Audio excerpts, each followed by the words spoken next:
Well, guys, I think I've been lied to. Yep, I said it. I think I've been lied to. It is so ironic that everything that I've been told to acquire somehow turns out to be liabilities. No one has ever told me about assets. Yep, assets. The American dream doesn't include assets. The Hellcat is not an asset. The slingshot, not an asset. The vacations and trips and luxury good, not an asset. But stick around because we're going to be taking a closer look at this one. Guys, this one is going to be a good one. And I'll see you on the other side.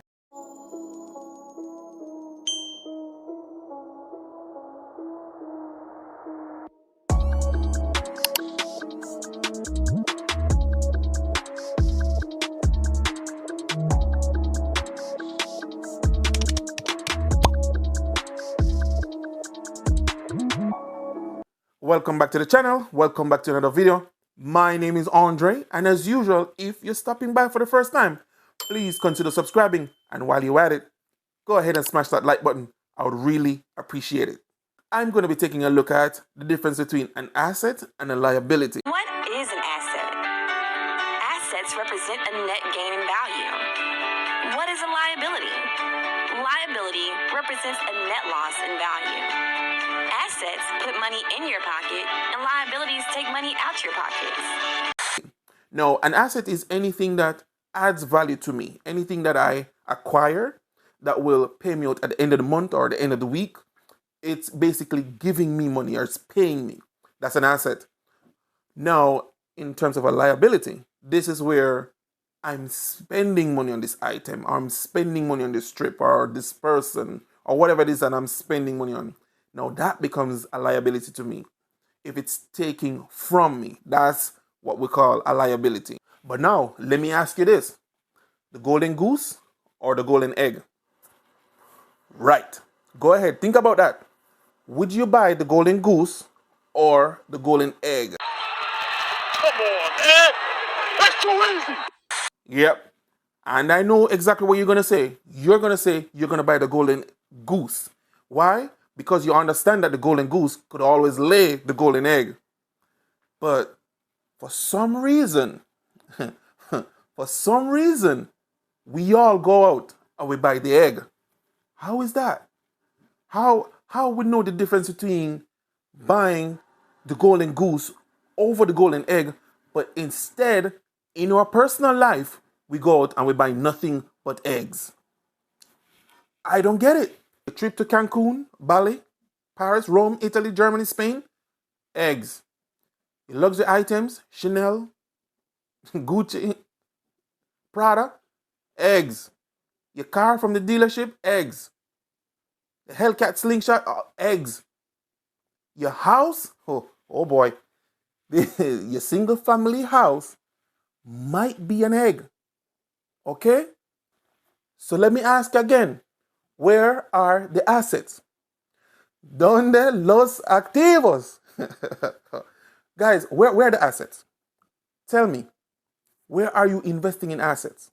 No, hold up. I'm not saying you should go out and just try to buy any and everything that you think is an asset. But what I'm saying is you should take a look. Now, for me, I've bought a few assets. Yes, I have. I've owned multiple businesses and I've also owned real estate. And what a lot of people don't know is that I also own paper assets. A fraction of my pay goes to my paper asset every single week. Now, instead of me going out and purchasing all these luxury items and spending all my money with the 1%, I figured out that, listen, why not buy the paper asset for that luxury item? For example, I buy the S&P 500, and this covers the top 500 companies in America. Smart, right? Because if the CEO is working for the shareholders, then why not be a shareholder?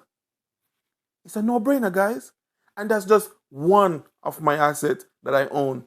And if I could do it, you could do it. Another asset class that I've acquired is real estate. And I know a lot of us could go out and buy a multi-family.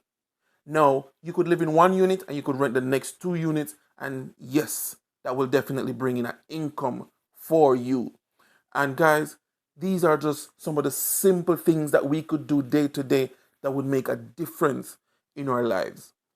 When you get your earned income, you don't give it away to Lexus. You don't give away your earned income to Toyota. You don't give away your earned income to JetBlue and JetBlue Vacation.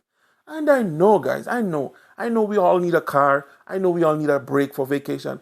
But I'm saying, take a look. Take a look. Now, let's take a closer look at that. On this hand, you have Andre, and this hand, you have Bob. Now, Andre goes out and he buys his assets through his restaurant. He also buys income property. He also buys his cars cash. They're not new, but he paid for them cash. And he also buys paper assets. Great job, Andre. On this hand, you have Mr. Bob. Now, Mr. Bob works the same job as Andre, same opportunity, same pay, same weather, same government, same everything. Now, only difference is Mr. Bob lives in a nice single family house. He also drives a nice car that he picks up at the dealership. He also goes on really nice luxury vacation, and he also buys luxury items. Bob has no other source of income but his job, and Andre has more than four. Now, I'm not saying you should be a Andre, you should be a Bob, but what I am saying is you should take a look. You should definitely take a look, because in 10 years, one will be financially free and the other will be struggling to pay bills. Nothing but bills. Well, again, guys, I've come to the end of another video. And let me say, if you found value in this one, please feel free to like, share, and subscribe. I really appreciate that. Or if you know someone that might find value in this one, please feel free to share. And I'll see you on the next one, guys. Peace.